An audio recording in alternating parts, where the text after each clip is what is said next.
Yo peeps, what's up? This is Sony Youth Collective with another RETEC where we take people's tracks from the internet and make them sound as professional as possible. Pair them up to other professional music and playlists, make them sound confident on the big PAs, and basically making you have a song. Why this? What is professional sound? Professional sound is combination of tonal balance, proper tonal balance, spatial effects, reverbs, delays, choruses, and all make them sound natural, which is the dry wet knob. Really important. And thickness is your analog way of synthesizers doing warm things like phase, little micro pitches in voices with phase alterations gives you thickness. I already did this, recorded it, but unfortunately this was like this, so I already made the RETEC. Now I'm refilming it. This is the song, many magic strings. Another thing, now we can listen to the song before and after in the beginning, but unusual the RETEC is at the end when I finish it. Another thing is, why am I doing this? Because in a fully treated space, basically I have a whooping 4 decibels of dynamic range difference, top to bottom, 20 hertz, 20k. Basically I only hear truth. I only hear one impulse of sound. Basically my sound, I have one impulse of sound. In 100 milliseconds I don't have extra sound. I don't have thickening in my room. I don't have a room in my sound. That's what basically I have. I have a generic system subwoofer as well, so I'm pretty near to the truth, so I can talk about these things. Let's see. This is the track before. After. This is before. Too much information on the sides. Too loud on the leads, effects, or whatever you call them. Cuts are kinda okay. Snare is kinda so, kick and bass are lacking sub frequency.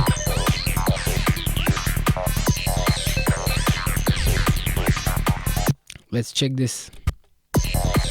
Let's start from the beginning. First, I cut the track pressing F4. The track had too much rumble, way too much. That weighs your track down. I call it earth. If this is air, that is earth. It weighs your track too much down. It kinda gets slow. You have to get your levels up high for this.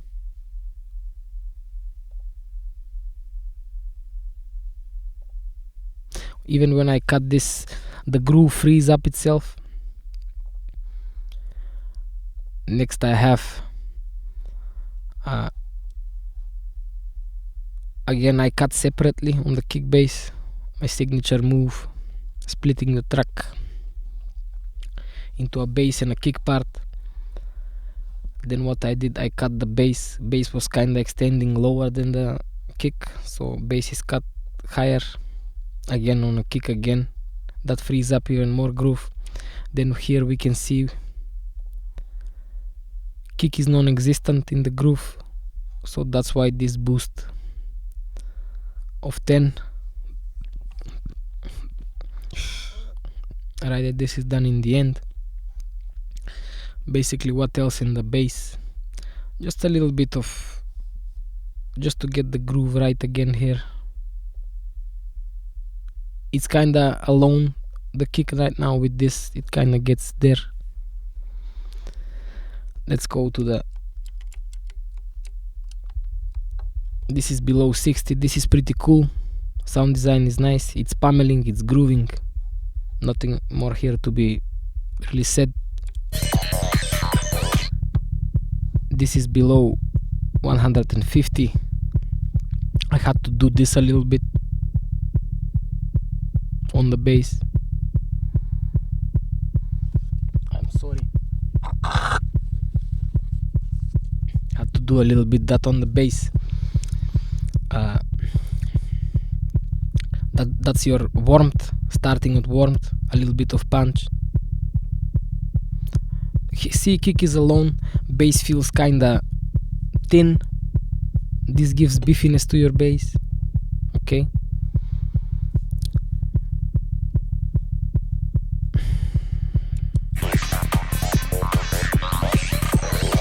Again,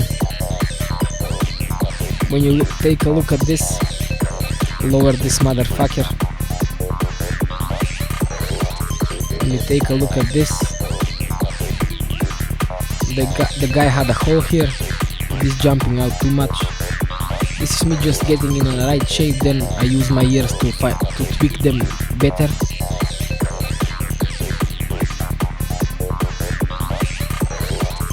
Basically that's it from this part. Maybe I should do the RETEC this way, I don't know.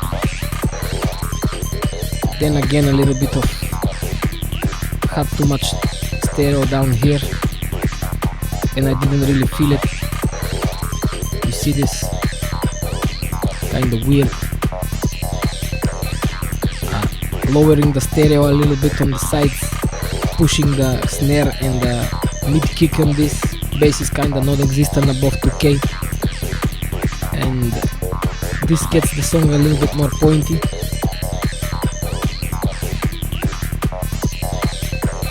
Mid signal is, mono signal is a bit more prominent, as it should be, more focused.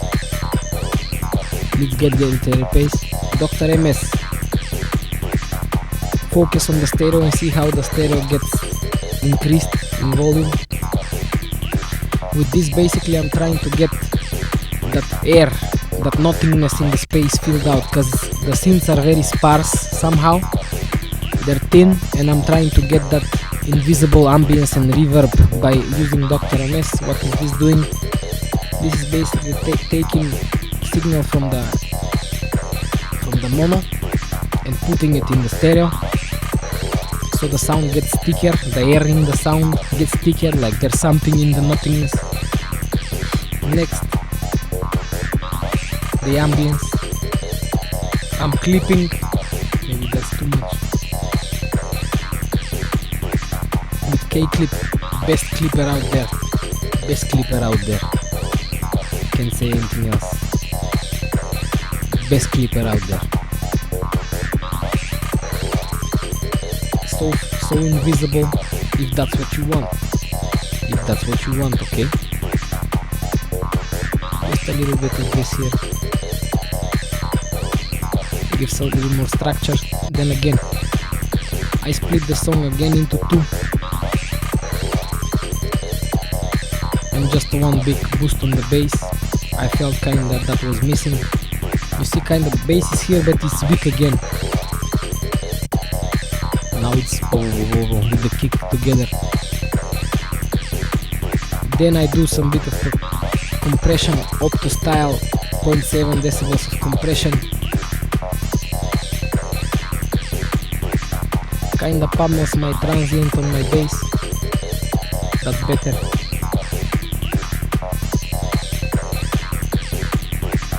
Kinda, what's the word? Irons my whole song. Leads get louder. I mean, not louder, but they get combined with the whole song.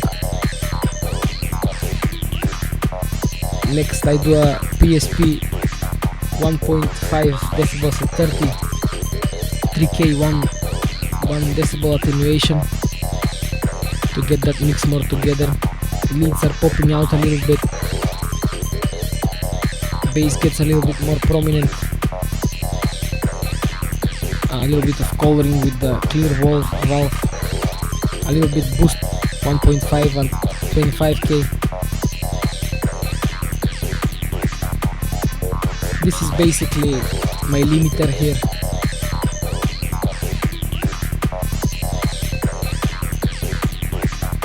See how it ties the kick and bass much more.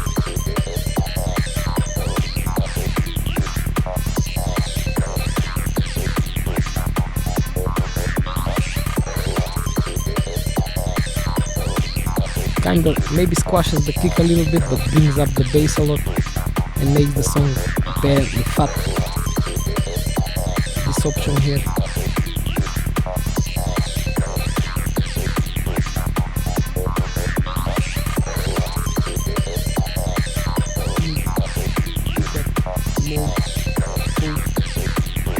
That needs to be tested. Read the manual. This is a very cool plugin, but needs work, needs stuff to be read out.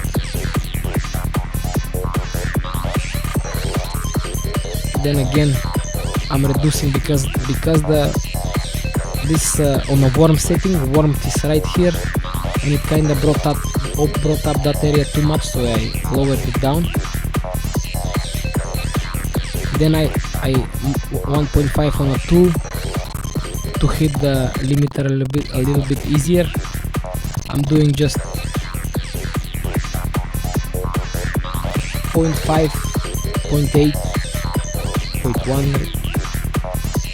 This just gets the song a little bit more together, a little bit more loud. Just cutting some few picks, no limiting, no heavy limiting done at all. I don't know what that was. I mean, let's see it.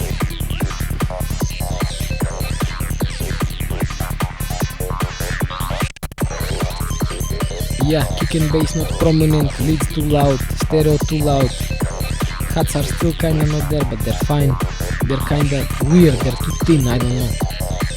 Maybe they don't have 6K, they don't extend down. They're just they don't have the crunch. Pips, that was fast. Maybe this is a better way to do the RETEC, but yeah, I kinda was happy that this was a short RETEC. Then I saw that I wasn't recording, blah blah. Maybe I'm more efficient this way. We'll see the investment on these RETECs by filming them. How much investment do I get in? Is this a better way? Do I get something out of them in terms of cost, time and money? You know, if I put something in, if I put 1.5 hours in a RETEC, which I can do in a 1 hour or maybe even shorter, and then just film it for 10 minutes, maybe that's kind of more cost efficient. But yeah, we'll see. We're all about business here. So see you, pips. Hope you enjoyed this one.